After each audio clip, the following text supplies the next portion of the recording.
Hi guys, and welcome back to my channel. So glad to see you are back for more of my, yes, I'm going to annoy you again with some more rockstar content, because this is what I do, this is what I love. Yes, I have two passions in my life, rock stars, and as you can see behind me, Disney. So these are the two things that I love the most in my life. But back on today's subject. So today's subject might be a little bit heavy for certain people. Might bring a bit of controversy as well. We're going to have very underrated opinions, controversial opinions. So warning, be prepared to hear a lot of things that might be controversial. So I have just finished reading Bon the Last Hwy, the untold story of Bon Scott and AC/DC's Back in Black. So this is written by Jesse Fink. It came out in 2017. So basically, I thought this was going to be a Bon Scott biography, but it turned out to be specifically, so this is Bon's life from 1977 to 1980 when he died. So the main focus is the tour that was happening in 77. So it's about when Power Age, I think, just came out a little bit before Power Age. So we're concentrating on AC/DC's tour in the US that year, 1977, especially the time Bon spent in Texas and Florida. So the book is based a lot on testimonies from people that Bon has known, people that were sort of friends with Bon Scott. And I say sort of friends because at first I didn't agree with some of the people he interviewed. I thought they were a bit random. I thought, like, this guy, for example, the first guy, like Roy Allen, which is one of the first person interviewed in this story because the story starts in Texas in 1977, I thought was a bit random at first. Because I thought he only knew Bon during that tour that year. Yeah, they kept in contact, but like, how much do you know somebody when you've only, met them for a couple of months in 1977 and this book coming out in 2017? So I was a bit not too happy at first, but he does redeem himself, in my opinion, at the end, because he writes, there's a letter that he wrote, he wanted to send it to Malcolm Young, and it was actually very wholesome and very emotional. So in my book, he redeemed himself. So he's not as sus as I thought he was going to be, because some of these people that interviewed in this book are so sus, guys. So the book is sort of divided in three sections. First section to me was is the years before Bon's death, and second section is the whole controversy and the author's investigation on the day Bon died and Bon's death, and last part is his investigation on did Bon Scott write the lyrics for Back in Black, which will be, I'm gonna divide this video in two parts, guys, because there's so much to cover in this story. There's so many things we could talk about, and as you can see, well, I just love Bon Scott,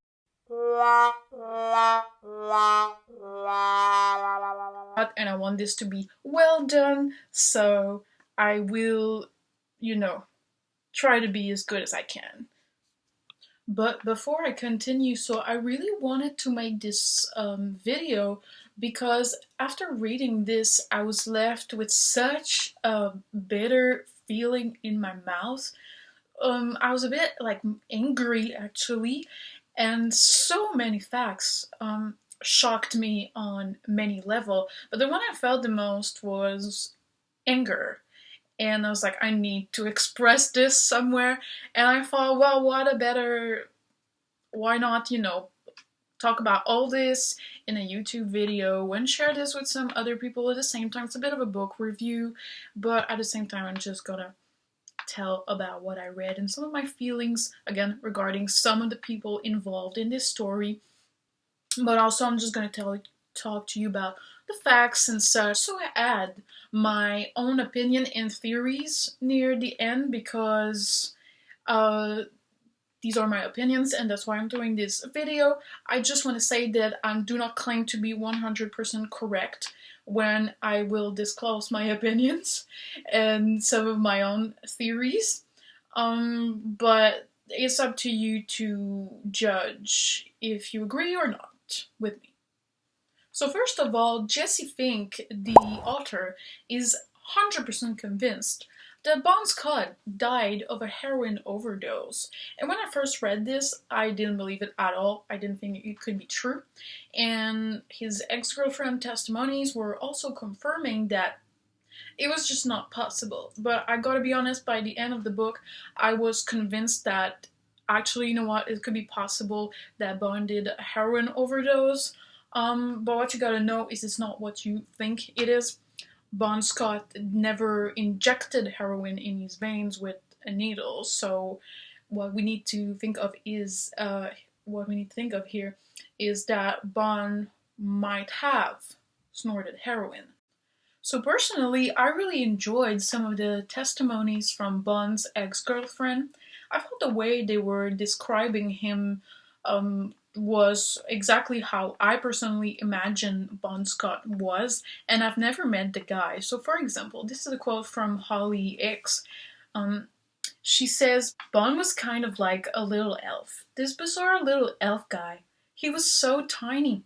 I was this tall blonde, but he was a total sweetie pie. He was one of the sweetest men I've ever known and very loving, so I don't remember anything bad about him. Bon was very accessible when he was sober, very loving, very emotive. He told me how much he cared about me, and when he drank, he just kind of shut down.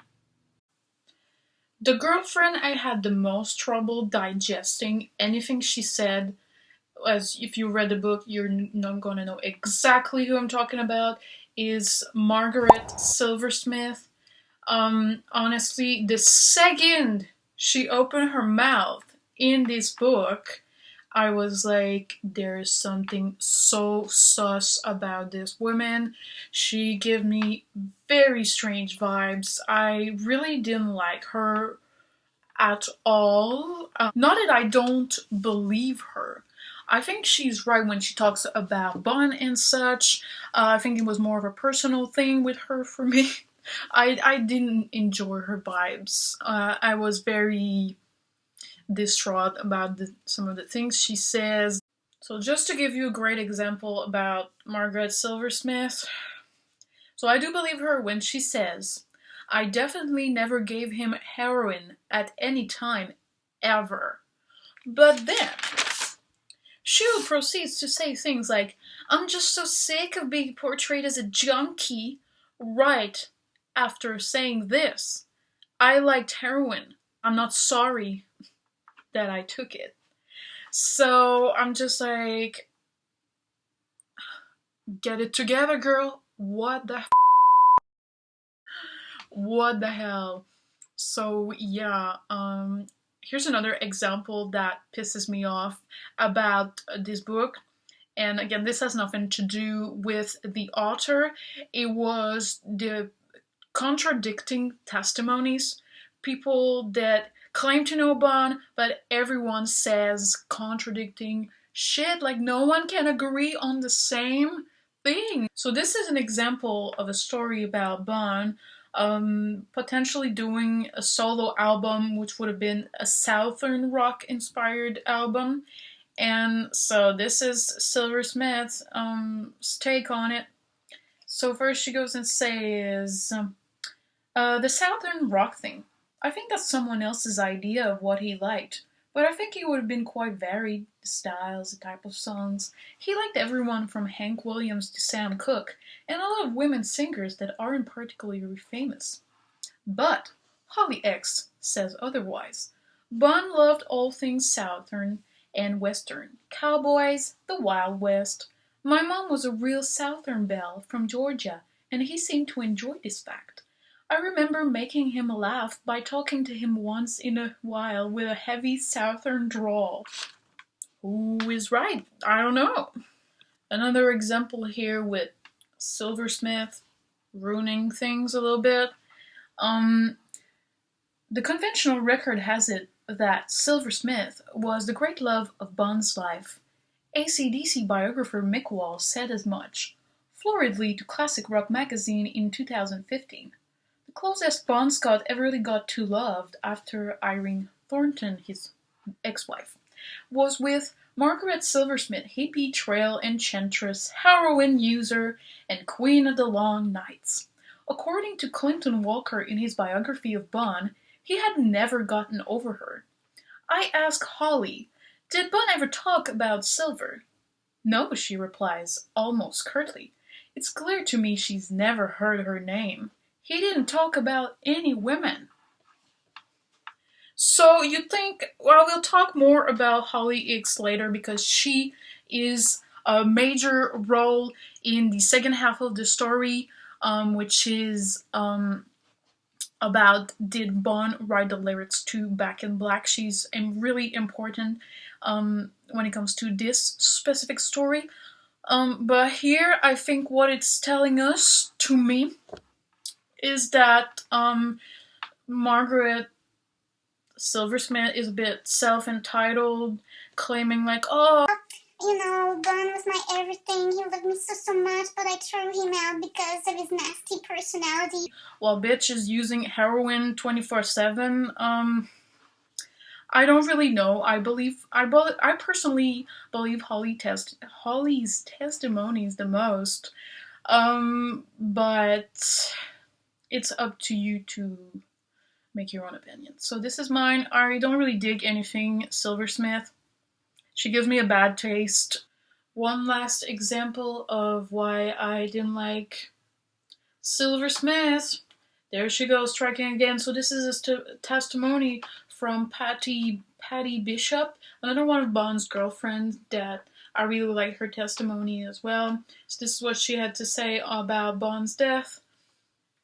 The many calls back and forth to Silver, the note in the car, the blanket, the vomit, the whole thing. I think Silver knew almost everything that was going on with Bon that night. That guy, Alistair, was her friend. She said Alistair wasn't a big drinker. She told him to leave Bon in the car with a note. My God, who does that unless it was more than drinking? Silver was a mess herself. With that heroin stuff, why not take him to the hospital? I've seen Bon out of it, but never to the point where I didn't know if he was okay. I'm sure because he was hanging with Silver. That's why he OD'd. He wasn't used to it. I bet that happened when he died. So there we go. There she strikes again. And here's a part that's totally unrelated to this subject, but I didn't expect this while reading this book. So I am French Canadian. I'm a Quebecer, as some might say. And in this book, talking about Florida, I'm a Quebecer who loves Florida, obviously. So I thought it was hilarious, this part. I'll just read it to you because I was like, hey, this is my people. So shout out to everyone from French Canada. Salut tout le monde.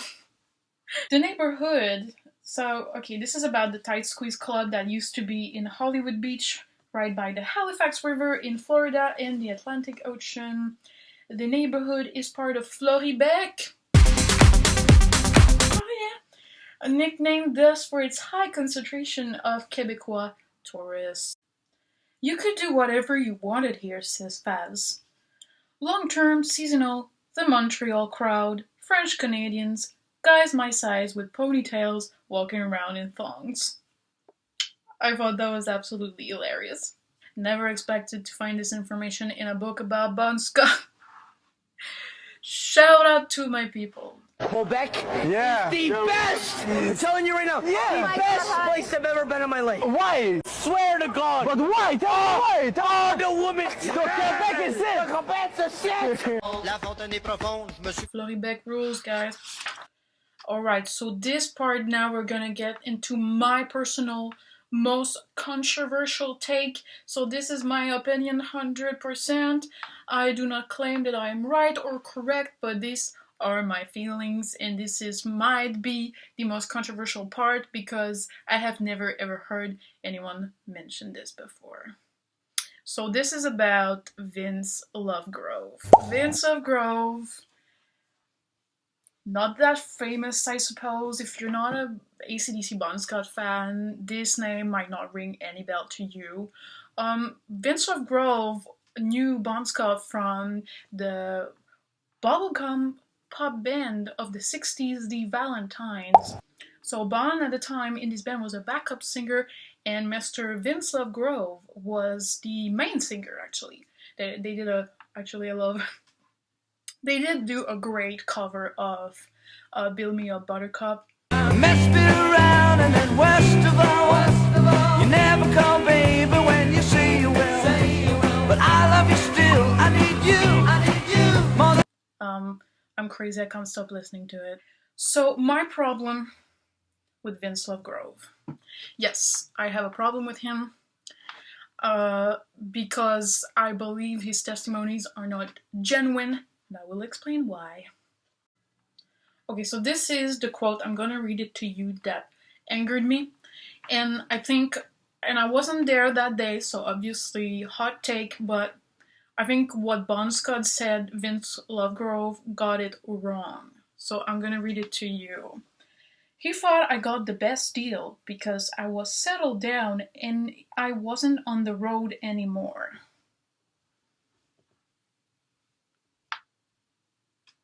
Really? Really? Would Bon Scott think Vince Lovegrove, a fucking nobody, had the best deal, while Bon's dream was to be a famous rock star? Let me explain. Let's continue. And Bon said, I really envy that. I wish I was settled down. To be honest, I'm really getting sick of this. We're on the road nonstop, and I need a break. I want a break. I can't afford to take a break. I've got a lot of cash coming my way.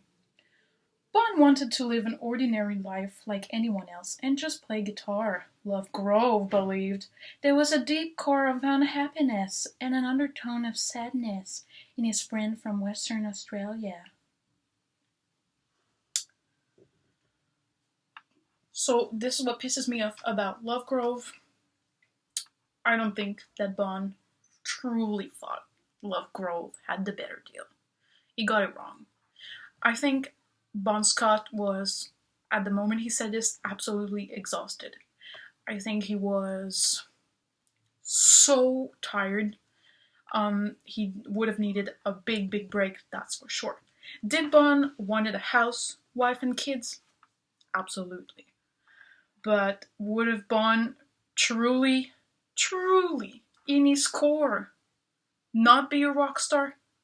And really go like, yeah, Vince, you got the better deal? Impossible. I don't believe it one fucking second. I think Bon was exhausted, and I think there were things that he wanted, but eventually he would have gone back once he had rested enough. I'm 100% sure the call of the road and the music would have been so strong in Bon, and he would just come back. But the moment where he was feeling this way, that he was very exhausted, was a moment where AC/DC weren't anyone yet. They wanted to get their names out there, and the young brothers were absolutely restless. They wanted a tour, they wanted to work, it needed to happen fast, here and now, in any way it could be. So I think this is where it comes from, Bon being absolutely exhausted, but Vince Lovegrove just didn't get it. So Lovegrove was in doubt. He told me that he'd had enough, that he couldn't stand the touring lifestyle anymore, but that he had to keep going because the big money hit was just around the corner. In many ways, Bon was not suited to be a pop star. In many ways, he was, but he longed to get out, settle down, have kids, and just write and sing music, that's for sure. No matter what anybody else says. He wanted out, but the addiction of it all was too much. He was hooked like we're all hooked on music.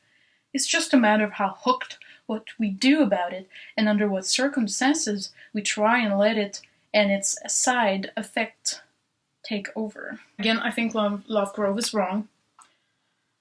I think it's not because you're exhausted that you don't want to stop doing music. Especially not Bon Scott. This is my personal take, but Vince Lovegrove is your typical Australian. I think he was a bit jealous of Bon. Again, like, Vince Lovegrove was the face of the Valentines. He was the lead singer. He was the pretty one. He was, when he had hair, was probably considered a lot more beautiful than Bon Scott. Yet, who made it? Bon Scott, not Vince Lovegrove. Barely anyone remembers his name. So, by meaning that he's a typical Australian, what I mean by that is, in Australia, this is a big thing. Australians have sort of a, what's it called? Tall puppy syndrome. Australians have a problem of tall puppy syndrome. Anyone that's bigger, that has success, is a bit like, not the enemy, but he's like, they have a tendency to on them. And I think Vince Lovegrove somehow think he had the better deal. That's his way, that's his tall puppy moment. And if you don't believe me, I highly recommend that you listen to Daniel John's podcast that talks specifically about this because he's been through it. Daniel John's lead singer of Silverchair, completely different era, but Australian grunge band from the 90s. So he's got a podcast that's on Spotify. It's called Who is Daniel Johns, and he talks about this very clearly. So again, I don't personally trust anything fucking Vince Lovegrove says. I don't trust him. He's in my group of sus people of this book with Margaret Silversmith. But I do believe that Bon thought of him as a good friend, and I believe Vince Lovegrove thought he was a good friend too, but to me there's just vibe of Vince Lovegrove milking Bon Scott, because after Bon's death, you can imagine what Vince Lovegrove was up to. Writing biographies, doing testimonies for TV shows and such. Like, dude. You're like, I got the better deal. I'm not a rock star. But hey, I'm gonna talk about my friend like every fucking occasion I get. No. Hi guys, so future me here. I've actually decided to divide this video as a 3-parts video, so it would be easier for you to watch. I know I said I was only gonna 2, but 3 seems a bit more wiser. So I hope you enjoyed, and I'll see you again in the next one. Alright, bye bye.